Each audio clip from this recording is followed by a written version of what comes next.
안녕하세요. 아주경제 아시아 비즈니스 리뷰의 곽예지 기자입니다.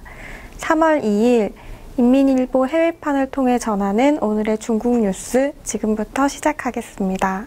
첫 번째 소식입니다. 중국 공산당 중앙정치국 상무위원회가 1일 베이징 인민대회당에서 저우언라이 탄생 120주년 기념식을 열었다는 소식이 인민일보 해외판 1면을 장식했습니다.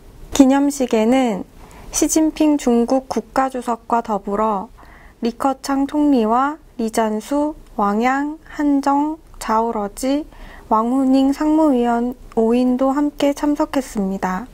이날 시 주석은 저우언라이 동지는 중화민족 부흥의 원동력이라며 저우 동지는 생전 중화민족의 위대한 도약을 목표했고 그것은 현재까지 이어져 실현되고 있다고 강조했습니다.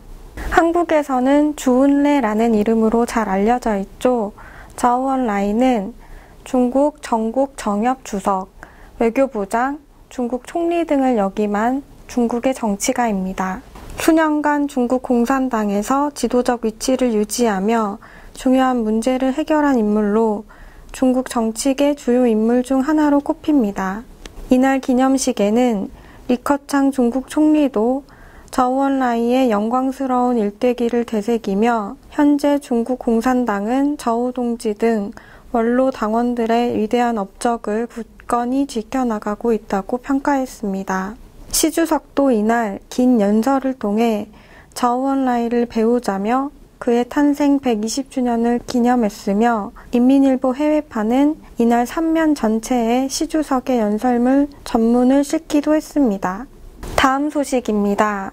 통가 국왕의 중국 방문 소식인데요. 시 주석의 초청으로 지난달 28일부터 중국을 방문한 투포우 6세 통가 국왕이 1일 베이징 인민대회당에서 시 주석과 만남을 가졌습니다. 시 주석은 중국과 통가의 수교 20주년을 맞이해 중국을 방문한 통가 국왕에게 환영의 인사를 전하며 얼마 전 허리케인 피해를 입은 통가의 위로의 뜻도 함께 전했습니다. 이어 시 주석은 통가 왕실이 중국과 관계 발전을 위해 적극적인 역할을 하길 기대한다며 통가를 비롯한 태평양 섬나라와 좋은 전략적 파트너가 되길 희망한다고 밝혔습니다. 최근 중국은 1대1로 전략을 위해 남태평양 국가들과 좋은 관계를 유지하려고 하는데 이번 통가 국왕과의 만남도 이를 위한 것으로 보입니다. 마지막 소식입니다. 최근 외국인들이 중국에서 명절 즐기기를 좋아한다는 소식인데요. 이번 춘제에도 외국인들이 중국을 많이 방문했다고 합니다.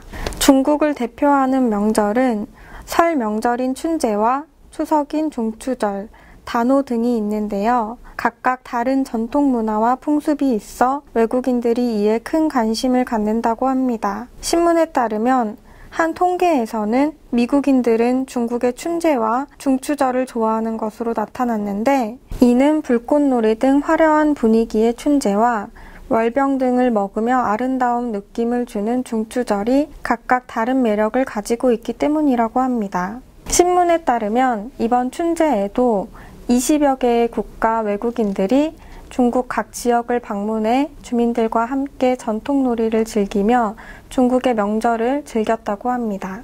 이상으로 오늘의 중국 뉴스를 마치겠습니다. 감사합니다.